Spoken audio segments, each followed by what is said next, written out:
तुम्हाला सगळ्यांना माहिती आहे, मला माझी ओळख करून द्यायची गरज नाही आहे आणि ही वेळ पण नाही आहे.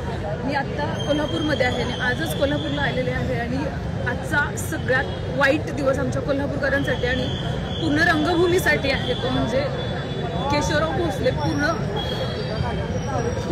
जळून खाक झालेला आहे आणि त्या पद्धतीनं सगळी लोक इकडे यायला लागलेत. म्हणजे बघायची इच्छा होत नाहीये, कारण आमची सगळ्यांची नाळ जिथं जोडली गेलेली आहे. आम्ही ज्या रंगभूमीवरती, ज्या रंगमंचावरती उभं राहिलो आणि आमची नाटकं एवढी झाली, ती गोष्ट किंवा ते आमचं सगळ्यात मोठं घर किंवा आमचं वैभव जे आहे ते पूर्ण खाक झालंय.